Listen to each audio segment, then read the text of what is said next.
4 lugares que eu conheci graças ao inglês. Bom, esses 4 lugares talvez você consiga até conhecer sem falar o inglês. Mas para você não passar apuros, para você não depender de alguém, eu recomendo que você saiba falar inglês. O primeiro lugar que eu conheci foi Londres. Londres, obviamente, você precisa de inglês para tudo lá, para ir no mercado, para pedir uma informação, para pegar um metrô. E eu precisei.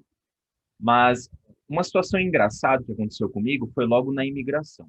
Porque, assim, eu fui muito bem preparado para a imigração. Eu pensei em milhões de perguntas que eles poderiam me fazer.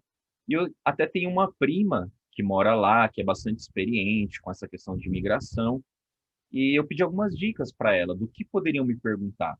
E uma coisa que eu achei que poderiam me perguntar, que eu não saberia responder, é qual é o nosso parentesco.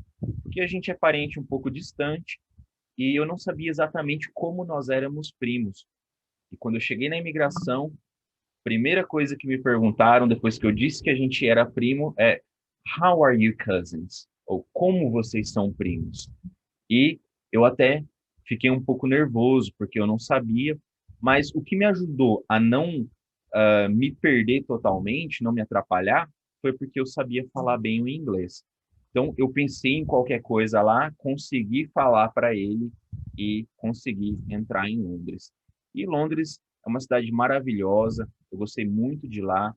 Tem muitos lugares bonitos, como vocês podem ver aí na Tower Bridge, né, que é a ponte da torre, mais ou menos algo assim, porque ela tem como se fosse torres ali no meio da ponte. Interessante que essa ponte ela também abre para barcos maiores ou navios passarem.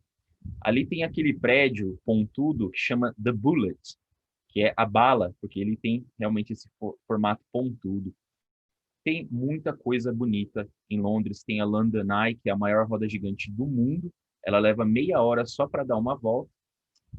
Tá aí um lugar que eu gostei muito de conhecer e eu não passei apuros, consegui me virar sozinho graças ao inglês.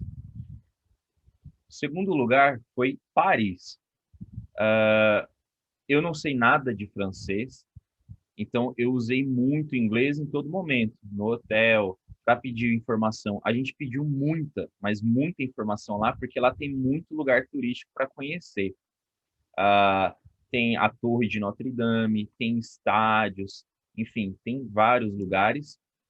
E é claro, a famosa Torre Eiffel, que não é famosa à toa, ela é muito maior do que parece em fotos. O tamanho dela é assustador e eu gostei muito de conhecer.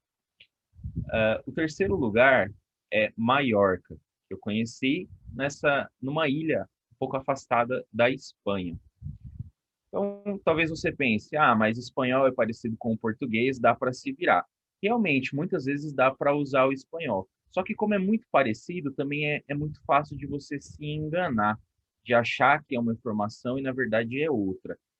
Então, como que a gente fazia quando a gente precisava falar algo importante? Por exemplo, a gente alugou carro para ficar no hotel. Então, para garantir que a informação estava exata, então a gente usava o inglês. E graças ao inglês, a minha estadia nessa ilha maravilhosa foi uma experiência muito boa. E o último lugar é a tão sonhada Veneza. E olha, Veneza é realmente tão linda quanto as pessoas dizem. E uma observação adicional que eu diria é que eu achei ela ainda mais bonita à noite. E lá se fala italiano, também não sei nada de italiano. E uma observação é que ela é rodeada por rio, como vocês podem ver, mas nessas vielas, entre essas construções, é pavimentado. Então você anda bastante em Veneza também, você não anda só de barco. E nisso, de andar o dia inteiro, a gente acabou se perdendo. E como que a gente fez? A gente pediu informações e quem tinha ali perto para pedir informação eram justamente crianças. E a gente perguntou, vai que dá certo. E aquelas crianças tinham um inglês impecável, souberam nos explicar certinho o caminho de volta. Então, a lição que eu tirei é o seguinte: na Europa, até mesmo as crianças já falam inglês fluente. Então, por que que nós também não podemos falar o inglês fluente, né? Não só aquele enrolation que às vezes a gente aprende em escolas tradicionais. Por isso, talvez você pense assim: ah, mas será que um dia eu vou conhecer algum lugar desses? Eu nunca, jamais sonhava em um dia conhecer a Europa, mas surgiu a oportunidade. Lá, os países são muito perto, então, se você consegue ir para um deles, de repente você tem a oportunidade de conhecer vários. Então, eu recomendo que você aprenda inglês para que, se um dia precisar, então você vai conseguir se sair muito bem. Quer aprender inglês? Faça uma aula experimental com Lajerse Idiomas. É fácil, rápido e não custa nada.